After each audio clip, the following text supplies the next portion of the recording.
تاني هنا. وانا لعبت يا صاحبي واتبدلت الاحوال وركبت. ايه ده؟ في ايه؟ بتعملوا ايه هنا؟ حد يخش على حد كده؟ تعالى اقول لكم ازيكم يا جدعان، عاملين ايه؟ مساء الفل ومساء رايق قوي قوي. اظن ان انا فسحتكم في الفيديو اللي فات فسحه جامده جدا، كانت مليانه بالاكشن والاثاره التشويق والمغامره. جيت بقى حجزت فندق تاني غير اللي انا كنت موجود فيه ونمت اتقلبت يا معلم، ما صحيتش. لسه صاحي دلوقتي الحمد لله، ظبطت الدنيا كده وظبطت كل حاجه. تعالى ننزل بقى نشوف هنعمل ايه دلوقتي بالليل. انا دلوقتي موجود في جزيره بوكيت في تايلاند. دلوقتي الساعه حوالي 11:30 بالليل. هنشوف بقى ان شاء الله هنروح فين، هنعمل ايه اللي ممكن نعمله دلوقتي غير بقى موضوع الشارع الكفار اللي احنا كنا فيه ده، ربنا يبعدنا يعني. بس الاول خليني افرجكم على الفندق اللي انا فيه او الاوضه اللي انا فيها عامله ازاي. خلينا نكبر. اول ما نخش بيبقى الباب كده، تخش هنا في السرير الجميل جميل جميل، حاطين لي كده فيوط على اشكال. الصراحه بص، فوطه هنا وفوطه هنا. انا نمت في النص ولا شغلت بالي بالحوار ده كله. بص هنا في تلفزيون، تسريحه يا جدعان، ميه، مش عارف ايه. اهم حاجه في الحوار ده كله حاطين لي سشوار. انت بتعمل ايه يا عاطف؟ حران. هنا في دولاب جميل كده، حطيت فيه الشنطه الجامده بتاعتي وسبت كل حاجه. تخش هنا يا معلم، في هنا الحمام، منظر جامد. انا بص بغرق الحوض ميه معلش يعني. ده الشاور، الحمام. اهم حاجه في السفريه طبعا مش محتاجه كلام. وبس كده يا جدعان، يلا بقى ننزل كده نشوف هنروح نعمل ايه النهارده ونتوكل على الله. يلا يا جدعان، احنا في الدور الثامن. بصوا شايفين المنظر من فوق عامل ازاي؟ انا في فندق في الدور الثامن. يلا بينا نروح فين الاول؟ الو، جود ثانك يو. نزلنا الشارع يا جدعان، والصراحه الواحد على لحم بطنه من الصبح وهموت واكل. نروح نضرب واحد شاورما سوري معتبر. اتعرفت على شاب زي العسل هنا اسمه عمر من سوريا، شخص جميل جدا. دخلت عليه وكان شاف معايا المايك والموبايل وبصور وبتاع. فبيقول لي انت بتصور ايه؟ بقول له بعمل فيديوهات وكده يعني، بجرب يعني. قال لي طب هقول لك على حاجه، من 4 سنين في واحد جه كان عندي كان برضه بيعمل فيديوهات وبادئ في الموضوع جديد، وهو ساله عندك كام متابع؟ قال له عندي 14,000. هو بيقول لي دلوقتي ما شاء الله عنده ملايين، والفيديوهات بتاعته عندها مشاهدات كتير يعني. فبقول له مين هو ده؟ فقال لي مش فاكر اسمه، بس هو شاب عايش في الامارات وبيعمل فيديوهات عن السفر وكده. انا جه في دماغي مين؟ طاهر مسافر، لان انا الصراحه بتابع فيديوهاته برده وعارف ان هو عايش في الامارات وبيسافر ويروح. فانا وريته صورته وقلت له هو ده. قال لي يعني تقريبا. انا مش عارف بقى هو كان قصده عليه ولا في حد تاني نفس الفكره. قلت له يعني بياكل من عندك ربنا بيفتحها معاه؟ قال لي اه. قلت له على الله اديني واحد شاورما. والله شاب زي العسل. هنروح دلوقتي نضرب واحد شاورما من عنده تاني، والاسعار بتاعته رخيصه يعني. هنا في محلات حلال كتير، في محلات التركيه بس اسعارها مش ارخص حاجه. هو عنده الواحد شاورما حوالي 100 بات، وده ارخص حاجه، ارخص سعر الاكل اللي شفته هنا لحد دلوقتي. يلا بينا خليكم معايا. فين هو الشاورما الشامي؟ مش عارف هو اللي واقف هناك ولا لا. عمر صورك المره دي بقى. صورني. كيفك؟ اخبارك ايه؟ تمام؟ الحمد لله. الحمد لله. احلى شاورما في الدنيا. ان الواحد ماشي ياكل ما بيخلصش برضه من محلات المساج. تعالى مساج. طب انا باكل يا جدعان يا اللي ما عندكوش دم. شايفين الزحمه؟ عدي يا باشا، عدي يا بيه، عدي يا عم الحاج. ده صورت الحشيش في بقه وسايب. الله ينور عليك. سيبك بس من الحاجات دي.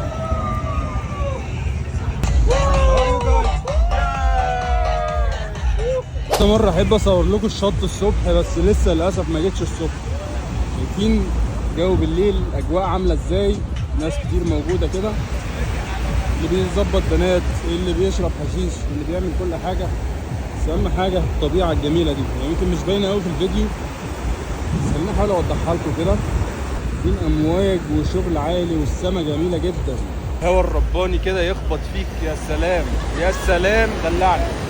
1 2 3 4 5 6 7 تعبانين 8 9 10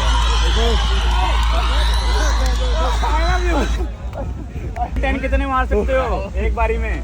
Only 10 enough. Okay, يلا let's go 50 time, let's go. One set. 50. Let's go. Yep. Let's go.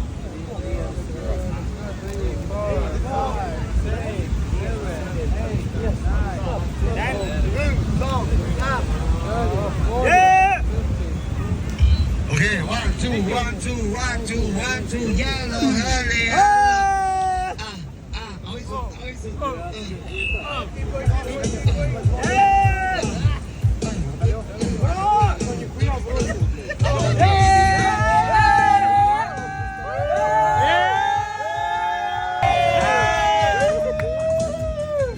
I love you.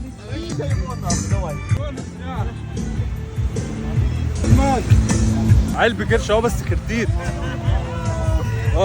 يلا بينا. طبعا 7-Eleven نجيب ازازة ميه كريستال دي اللي بجيبها على طول. ليه بقى؟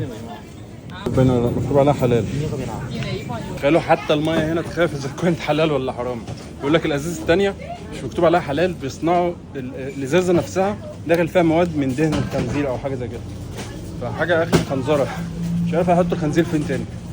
خلينا ناخد لفه كده افرجكم على 7-Eleven. ده زي عامل زي ايه ماركت كده موجود في كل حته حرفيا، يعني كل شارع اكيد لازم هتلاقي فيه 7-Eleven. خلينا نشوف كده بيبيعوا ايه بالظبط. قسم الكترونيات، كابلات، سماعات، محتاجات، معالق، سكاكين، حاجات وهنا حاجات كتير.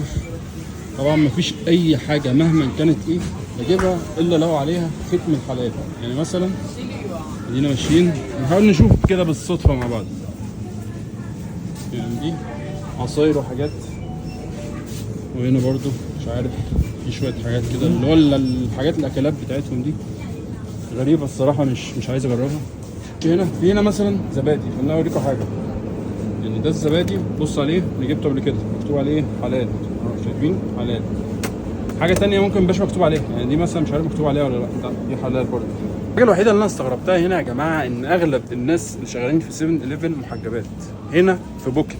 بس اما كنت في بانكوك اعتقد كلهم ما شفتش ولا واحده فيهم محجبه. فيمكن بوكيت معرفش فيها نسبه المسلمين اعلى او حاجه زي كده.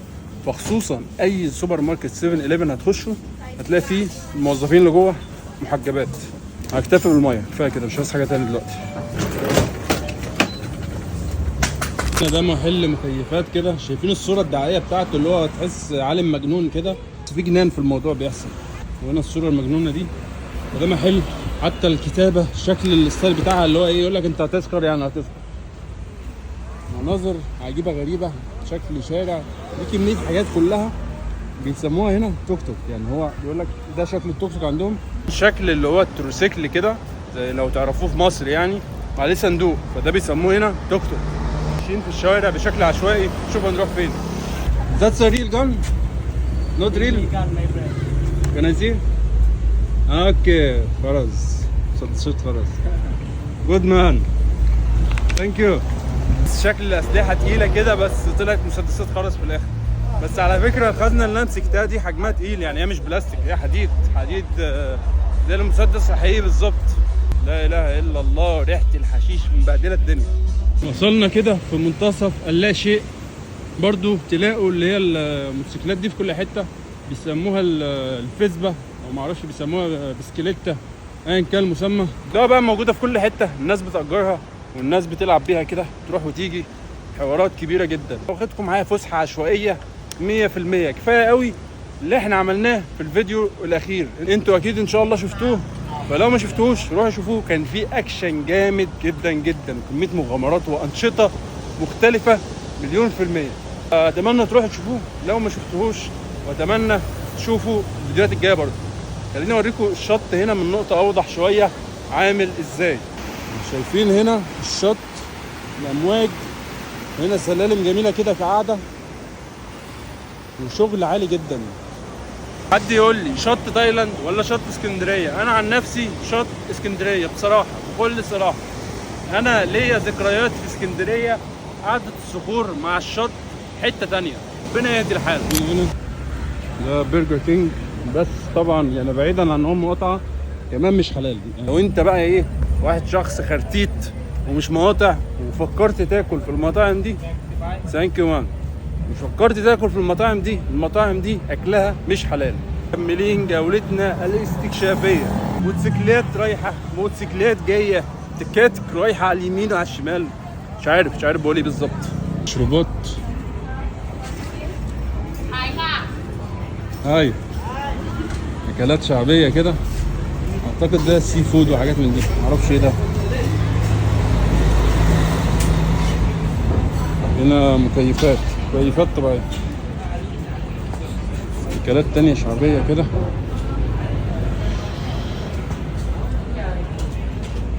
حقيقة مش عارف ايه ده، بس اعتقد حلال. مش اي حاجه حلال تتاكل برضه، يعني لازم شكل كده بيقول لك العين بتاكل قبل ما البطن بتاكل تقريبا يعني. فالعين ما كلتش يبقى البطن ما تاكلش. تمام. اتمنى تكونوا كده مندمجين معايا في الاجواء والجوله الليليه الجميله الخطيره، والدنيا تمام معاكم قوي. ليليه جميله خطيره عجيبه، مع بحر مع نسمات الهواء، بس الرطوبه تحكم. الرطوبه موجوده وعامله قلق كبير للاسف زي ما انتم شايفين. الصراحه الرطوبه بتاثر معايا بسرعه، شكلي سريع جدا فبيبان عليا. لا المانجا دي ايه؟ ده بلاستيك يا عمي. قلت شكلها حلو ليه كده؟ عارفين البتاعه دي بتبقى فيها حاجه جوه كده بتتشرب. ده مانجا اهيت، بعشق المانجا يا جدعان، ممكن ابقى نجربها برضه. عمالة ميزز كده بس جامده. لا والله حلوه يا جدعان قوي.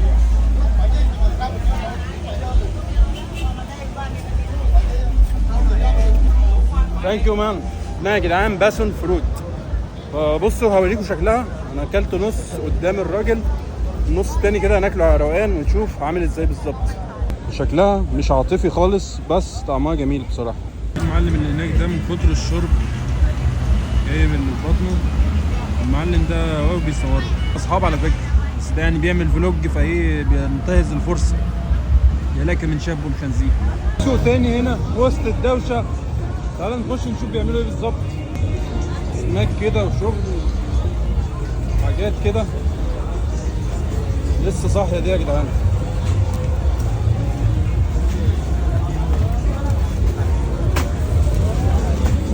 هنا فواكه المانجا، سماك واكلات بحريه، شغل كده. بصوا غريب عجيب. فواكه طبعا ما ننساش المكيفات الموجوده في كل حته. الراجل ده بيعمل فواكه. Hello, how are you? Later I will come. ناخد الناحيه الثانيه. Hey, how are you? How are you? Good. Good for you. What's your name? Zor. Zor. My name is Zor. Barbecue number one. Yeah, full now, but I will come back. Okay. What's your name? Chubi. Okay, thank you.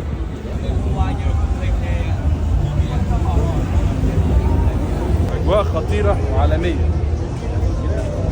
جربنا احنا الدراجون فروت دي قبل كده، طعمها جامد الصراحة، بس مش الأوفر، مش مستاهلة الضجة اللي بتحصل عندنا دي. Thank you. It's not halal man. Right? بيقول لي باربيكيو، بقول له مش حلال يا عمي.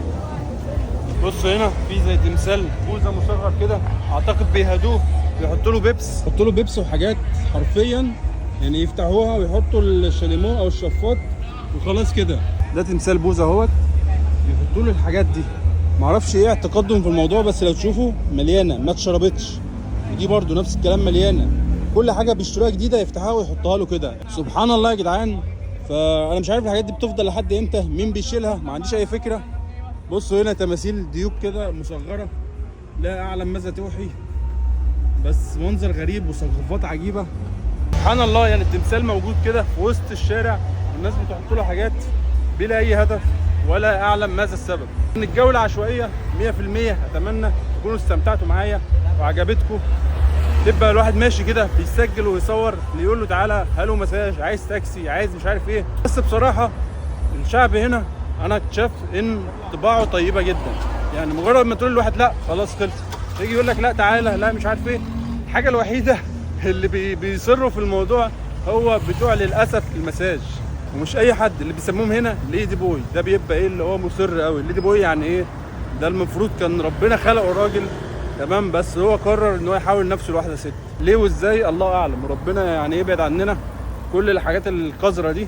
فبس يا جدعان كان جوله عشوائيه كده، خدتكم معايا، لفيت معايا كده لفه بسيطه في الاسواق. لعبنا ضغط مع الراجل الهند ابو كرش اللي كسبني، بس انا روحي رياضيه ما عنديش مشكله. وعلى فكره اخر مره لعبت رياضه يعني يمكن من زمن كبير بصراحه، ما عنديش وقت. اتمنى تكونوا استمتعتوا وانا روحي رياضيه وانزل الفيديو. الصراحه الناس دي زي العسل يعني، بعد ما خلصنا هزرنا وبتاع وضحكنا. روح حلوه، روح حلوه يا جماعه. خدوا الموضوع ببساطه كده وانبسطوا. بس يا جماعه اتمنى تكونوا انبسطتوا. خلاص هننهي الفيديو بتاع النهارده لحد هنا. ارجع ان شاء الله الفندق تاني، اروح اريح عشان بكره ان شاء الله نكمل انشطه مختلفه وجديده. لسه مش مخطط، بس التسهيل بتيجي من عند ربنا كده. خلاص اشوفكم في الفيديو الجاي. سلام.